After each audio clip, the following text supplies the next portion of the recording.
Bonjour à toutes et à tous, Ludivine Lemarié, experte en leadership humain.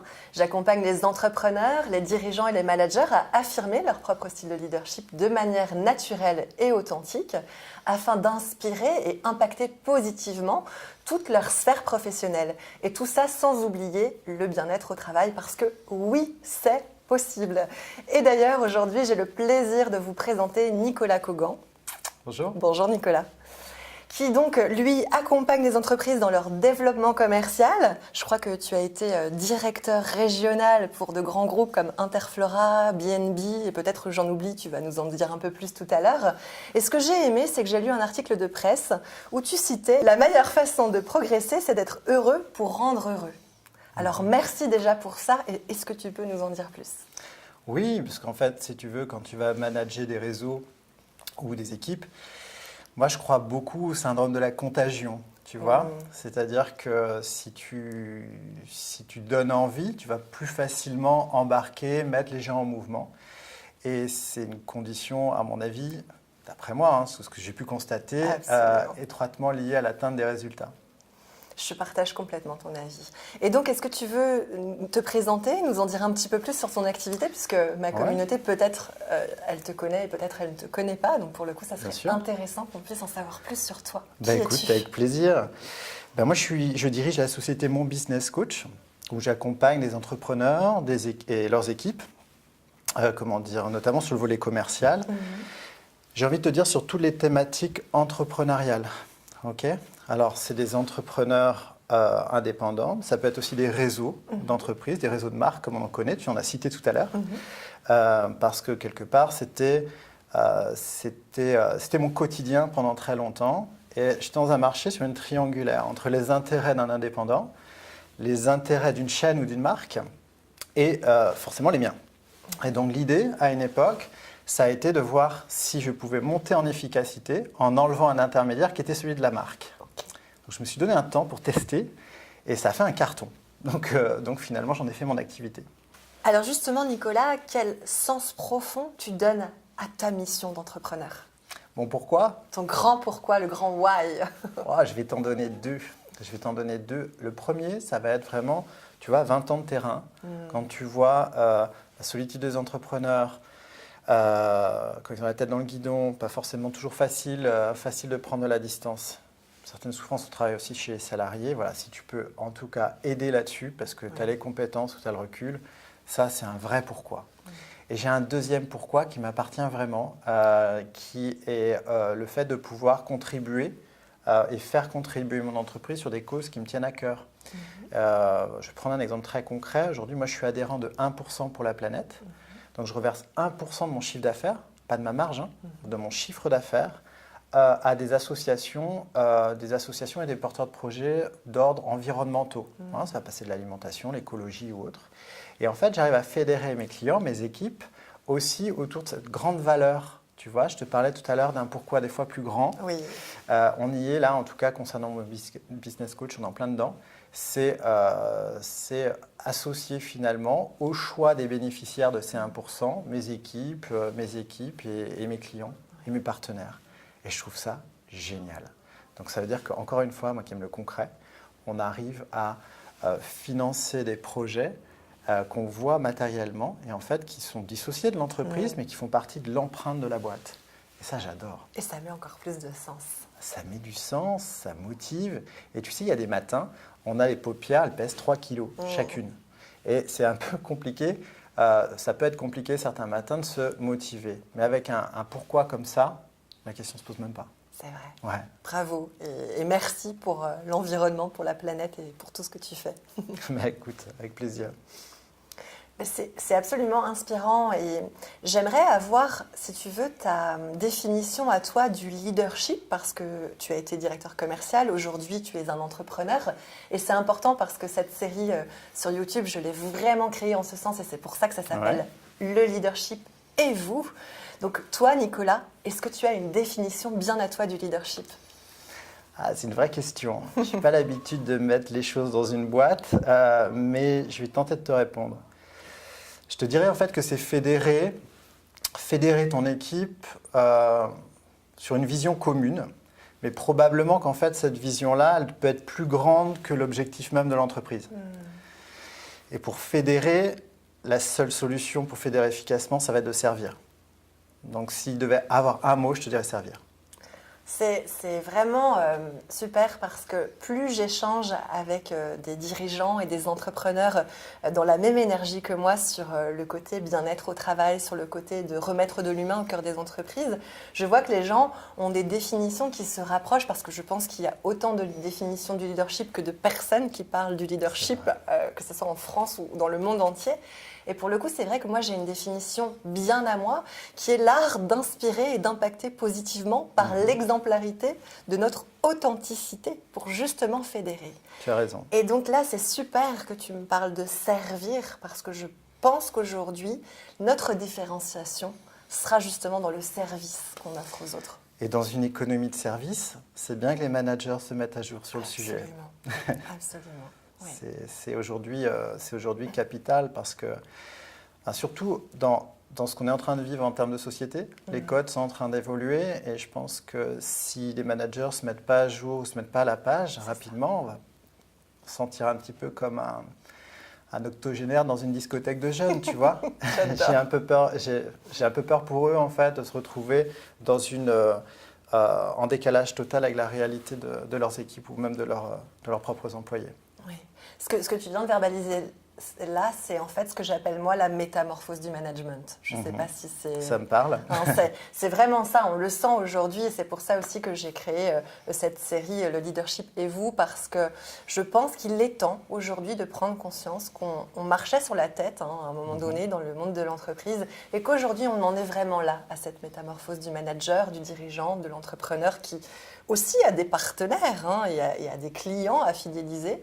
Et la vraie différenciation aujourd'hui pour un client, ça ne sera pas le produit, parce qu'en fait le produit, il peut aller le comparer sur Internet, mais ça sera l'humain, ça sera la relation.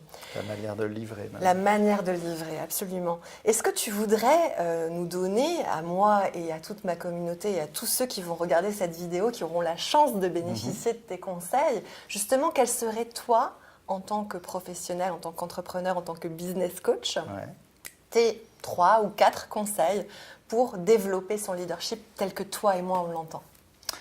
Ouais, avec plaisir, Ludivine. Je te dirais déjà cultiver ton enthousiasme, surtout quand ça ne va pas. Okay, parce que quand tu manages, tu es forcément confronté à différentes situations, tu es forcément face à différents niveaux d'émotion des uns et des autres. Et je pense qu'à ce moment-là, cultiver ton enthousiasme, c'est quelque chose d'assez essentiel. Okay, parce que c'est pour ça que souvent, c'est avoir un pourquoi aussi plus grand que le schéma étriqué qu'on t'a vendu peut-être du poste de manager à l'initial. Le deuxième, ce sera évident, ce sera forcément de se former, se mettre à jour, s'occuper de soi-même. Donc ça fait peut-être même un peu écho avec ce que tu me disais tout à l'heure sur la coupure de presse. S'occuper de soi-même déjà. Pourquoi? Pour le côté contagion, le côté inspiration, probablement même que tu évoquais tout à l'heure. Et le troisième point, il y en a tellement, il y en a tellement. Le troisième point, ça serait vraisemblablement d'être soi-même, tomber le masque, tu vois. Parce que, en tout cas, moi, si je parle de mon expérience, c'est que certaines fois, j'ai été trop dans le costume. Et parce que c'était les codes, parce qu'on m'avait appris ça comme ça. Oui. Et puis le jour où j'ai tombé ce masque ou ce costume, ça ne veut pas dire non plus tout dévoiler. Mais étonnamment, les résultats ont augmenté. Et les équipes derrière se sont reconnues. Donc forcément, derrière, c'est bénéfique pour tout le monde. Je suis très touchée par ce que tu viens d'aborder là, parce que dans une de mes conférences Format TEDx que j'ai donné l'année dernière dans un grand événement managérial, je parlais justement de ce costume que j'avais porté quand j'étais encore à l'époque manager de réseau. Et aujourd'hui, dans mes accompagnements, il y a vraiment aussi ça, c'est comment je peux faire pour être moi, manager, dirigeant, entrepreneur, sans avoir tout le temps ces jeux de rôles épuisants en fait, qui nous fatiguent, qui peuvent aller même parfois jusqu'au burn-out, parce qu'on peut en parler. Un manager, un dirigeant qui porte le masque, comme tu le dis si bien, à un moment donné, il s'épuise. Et pour le coup, vu qu'on sait qu'il impulse à ses équipes son énergie, forcément que les équipes en seront automatiquement contagionnées. Ben ouais, mais tu as complètement raison, parce qu'on observe sur le terrain également le fait que des salariés qui peuvent avoir une critique ou pas être heureux dans un type de management, quand ils se retrouvent aux manettes, ils reproduisent le schéma. Eh oui. Eh oui. Donc quelque part, en fait, je pense que c'est important que quand on dirige ou quand on manage des équipes, on prenne le sens de la responsabilité qui va avec. Tu vois ce que je veux dire? Ah ben oui, tu vois, tu me l'as enlevé de la bouche. C'est vrai, désolé, mais l'idée, c'est que ça ne soit pas juste cantonné à une carte de visite. Ouais. Voilà. Et c'est ça, et c'est pour ça aussi que certains managers sont propulsés managers sans cette prise en compte, selon moi, de cette dimension. Et c'est hyper important de se dire que c'est pas parce qu'on a été très bon négociateur ou très bon commercial qu'on sera un très bon manager. Donc il faut leur apprendre aussi à ces managers d'avoir cette posture. Pas plus tard que ces dernières semaines chez un client, en fait, j'ai un dirigeant qui a fait le choix de nommer un de ses meilleurs commerciaux au pilotage. Alors, ça va dans un système de récompense. Jusque-là, c'est OK. Par contre, est-ce que cette personne-là avait identifié, on va dire, les différents écueils que ça pouvait représenter? Clairement, non. Voilà. Et donc, au bout de quelques semaines, il y a déjà des premiers symptômes. Mais là, j'ai la chance d'avoir affaire à quelqu'un qui sait le verbaliser. Mais combien, à sa place, aurait incubé pendant 1 an, 2 ans, 3 ans, avant peut-être d'exploser en vol? Mais oui. Perte de temps, perte d'énergie, alors qu'en fait, grâce à l'accompagnement, aujourd'hui, on peut vraiment trouver ces clés qui vont nous permettre de nous remettre en question dans la bienveillance. Exactement. Et ça aussi, je pense que toi et moi, on partage, je le sens. Le mot est lancé. Cette valeur, voilà. Exactement. Ouais. Exactement. Alors Nicolas, j'avais envie de te poser justement cette question. Quelle est selon toi la part que représente le développement personnel dans la croissance professionnelle? C'est essentiel. C'est peut-être 80%. Alors bon, on va mettre en part, je vais te répondre en pourcentage. Oui. Je vais dire 80%. C'est essentiel en fait. On va prendre un exemple concret. Si tu veux motiver tes équipes, probablement qu'il faut que tu saches te motiver toi-même. Oui. Si tu veux mettre de l'énergie dans ton équipe, parce que tu es capable de t'énergiser par toi-même. Tout ça, c'est ni plus ni moins que du travail sur soi-même. Alors c'est vrai qu'on englobe beaucoup de choses dans le développement personnel avec une myriade de clichés qu'il y a autour. C'est très galvaudé, c'est pour ça que j'hésite toujours à utiliser ce mot et en même temps je n'ai pas trouvé de mot jusqu'à aujourd'hui, à moins qu'on le trouve ensemble, mais pour remplacer ça, mais très utilisons ce mot-là parce que tout de même le cliché il doit exploser parce que dans tous les cas, on le voit bien dans le monde de l'entreprise, même si certaines fois il peut y avoir un blocage sur ce terme-là, au final ceux qui vont bien s'occupent d'eux-mêmes. C'est ça. Donc, à un moment donné, moi j'aime bien les résultats, j'aime bien le côté pragmatique. C'est la preuve par l'exemplarité. Voilà, exact. C'est le seul vrai mode de leadership aujourd'hui, à mes yeux. J'étais éduqué comme ça. Mais j'étais éduqué comme ça pour une raison assez simple, en fait, Ludivine, c'est que moi j'ai découvert le management ou le leadership en animant des réseaux d'entrepreneurs indépendants pour le compte de marque. Et tu as 2 façons de fonctionner. Soit tu y arrives en terrain conquis, en oubliant que tu n'es pas chez toi, donc pour livrer ton message, et tu arrives rapidement à l'échec. Soit finalement tu co-construis, tu apportes du sens, tu as une écoute sincère, attentive de tes interlocuteurs, et là tu vas créer des relations pérennes. Tu vas créer donc des résultats avec une récurrence. Et quand je suis arrivé, si tu veux, moi c'était mes premières armes. Donc quand je suis arrivé après avec mes propres équipes, on va dire en management, disons classique, dans un schéma très corporate, moi je suis arrivé avec ce bagage. Donc en fait, ça détonnait un petit peu, parce que ce n'était pas dans les codes de l'entreprise traditionnelle. Mais par contre, ça marchait 10 fois mieux. Donc voilà, il y a ce côté il n'y a pas ce côté descendant, si tu veux, je pense, pour faire passer les informations. Je crois que vraiment le temps du chef faillon contrôlant est révolu. Au revoir les contremaîtres. Donc c'est fabuleux et tu vois, c'est ça que j'adore dans ces partages et dans ces interviews, c'est qu'on se rend bien compte qu'on est de plus en plus de petits colibris à mettre notre petite goutte d'eau dans ce monde de l'entreprise qui est un lourd pavé à déplacer, qu'on ne se le cache pas. En revanche, je pense que chacun à notre niveau, on peut faire de notre mieux. Et je pense que grâce à des coachs comme toi, eh bien vraiment, on va emmener le monde dans l'entreprise vers cette révolution. Parce qu'on peut Tu peux utiliser le mot. parler de mots. On peut presque parler de révolution. Je suis d'accord avec toi. La machine est en marche, en tout cas. Après, tu as même les personnes, on va dire, sur des plus petites structures qui, eux, vont vouloir porter ça tout seuls, mais qui ne sont pas armés sur le socle de management, sur les fondamentaux. C'est ça. Et donc, en fait, là, le danger, ou en tout cas la trappe que je vois, c'est que certains vont, par manque de méthode, essayer d'aller pousser justement ce management humain, mais souvent dénué de méthode. Oui. Ce qui fait que derrière, en fait, ils finissent par en faire le deuil que ça marche. Et du coup, pour revenir dans l'ancien monde.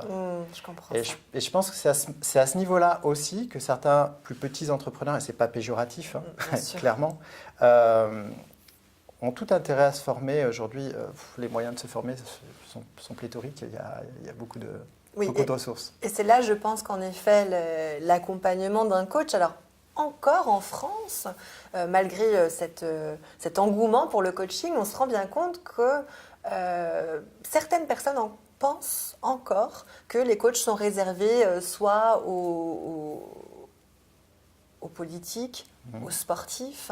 Et ça vient de plus en plus quand même de s'octroyer cette autorisation en fait de se faire coacher, quel que soit notre niveau, qu'on soit entrepreneur, manager ou dirigeant. Et là, ça devient intéressant parce que c'est aussi l'art d'être enseignable. Exactement, d'être coachable, d'être enseignable. Après, en fait, c'est des questions qu'on se pose moins quand on s'occupe de sa santé. C'est ça. On va se dire, tiens, on ne va pas se poser la question d'avoir une récurrence de visite chez un ostéo. Et pourtant, en fait, ça fait un bien fou. C'est ça. C'est exactement, enfin, à mes yeux, en fait, c'est le même curseur. Parce que en fait, on parle de bien-être là. C'est-à-dire que quand tu regardes finalement certains échecs dans les entreprises ou autres, c'est rarement que pour des raisons économiques. Donc, c'est important de soigner aussi sa machine sur des méthodes, sur une psychologie embarquée qui va bien. Absolument. Et encore une fois, parce qu'en plus, c'est contagieux. Donc, c'est ça. Il faut profiter. Oui, et toi et moi, c'est là où on se rejoint. On croit en l'épanouissement et au bonheur au travail. Je le disais tout à l'heure en introduction. Et surtout, je pense que c'est le premier grand levier à l'efficacité, la réussite, l'efficience de l'entreprise. Qu'en penses-tu ? Ben, j'en pense que je suis entièrement d'accord avec toi et qu'aujourd'hui, en fait, on est capable de le prouver. Parce qu'aujourd'hui, ce n'est pas parce qu'on va s'occuper de son propre développement dans l'entreprise qu'on ne peut pas mesurer les évolutions sur des métriques d'entreprise. C'est ça. OK ? Que ça soit sur... Waouh, il y en a un paquet. Le premier serait peut-être le turnover sur la partie sociale.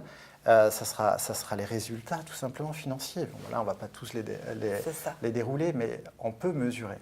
On peut mesurer. Je suis convaincu que chez tes clients comme chez les miens, on est en mesure aujourd'hui de montrer patte blanche, en disant voilà, ça a apporté ça.